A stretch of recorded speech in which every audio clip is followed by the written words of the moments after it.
has done it again, as they always do every year. They're now having their 8th annual Western and Wildlife Show out there in Robinson. And it's my pleasure to have one of the outstanding artists from this year's presentation, Roy Hampton. How many years have you been participating with Grace and George, anyway? Well, actually, this is my 2nd year. Yeah. And it's a pleasure to be there. Where do you hang out? Well, actually, my wife and I are in a big motorhome about 95% of the time. I have a studio built into it, and that way I can paint wherever I go. Indian reservations, cattle ranches, wherever we go. You artists like to be gypsies, don't you? A lot of us do, and we enjoy it. Many outstanding artists are in this show. We're going to look at some pictures from the gallery out there, but let's start with the sculptures we have on the table here. Those are magnificent. This is done by John Free. He's part Osage Indian. He's an excellent sculptor. His work's in the Cowboy Hall of Fame. He's a lifetime member of NAWA.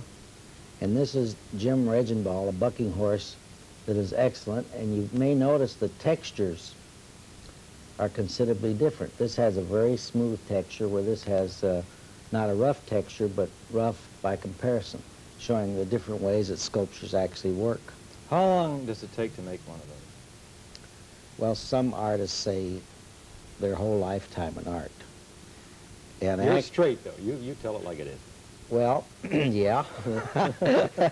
Sometimes, actually, a painting can go rapidly, but most of the time it doesn't. One time I did a drawing, and I worked all night on it, and it seemed like 20 minutes had gone by, and I don't even recall doing it. And it turned out that I won a gold medal with it. Mm-hmm. You're in the Cowboy Hall of Fame also. I have a drawing of Walter Brennan there. Walter Brennan. Well, yeah. We're going to see a very famous gentleman later on that you did.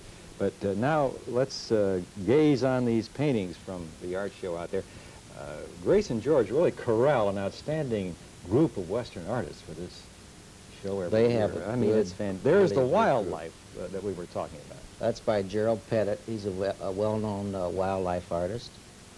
And he has wet and wet clouds, which are quite hard to do.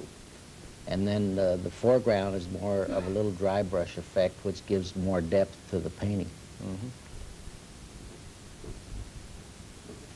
Moving right along, as they say on other television programs. How long have you been painting, Roy? Well, I've been back to my painting 8 years. Prior to that, I worked for Walt Disney.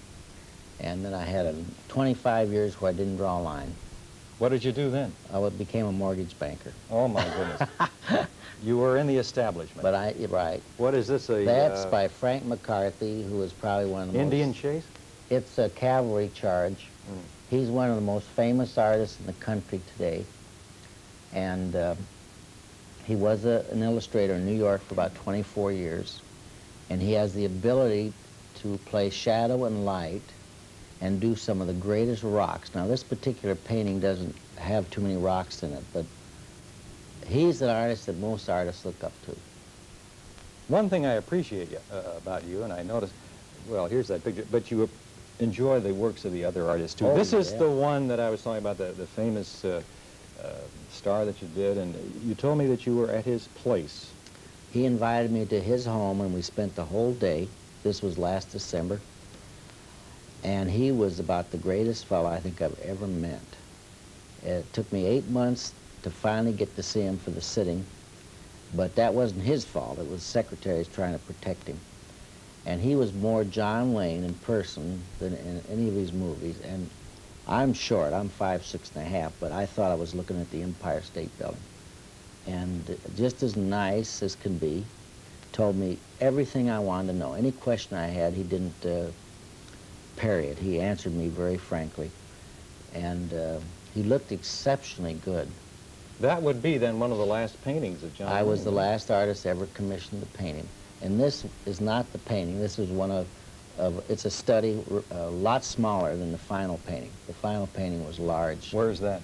That's in a museum that's being built in San Dimas, California. And it's not completed yet, but that's where it's going to go when the museum's finished. That is by Jack Jordan. And he is a former art teacher, and he paints a variety of subjects. Now, this is kind of a panoramic scene with the mountain men coming forward in the foreground. At very dramatic clouds. The rainwater in the foreground is well done. All the characters are individual. It's a real good painting. And I think I should mention that this year's exhibit is dedicated to the honor of Olaf Weghorst, his 80th year. His 80th year, and I did a painting of him that's there. And he's quite a phenomenal man. He was a former policeman on horseback in New York City. And this show will last, let's see, through the end of December. Well, December 21st. About the 21st. Yeah, so it's a sort of a Christmas present from the gallery to the community. A nighttime snowstorm stagecoach. Carl J. Smith. And he has an ability to capture drama and yet have a softness with the overall haze that he puts into them. They're extremely livable paintings. They're easy to have around. He's very well known and in most all major collections in the country. Roy, you're a very modest man, I must say, and now it's time to show some more of your works. Before the program, he said, I want to let the people see my things last.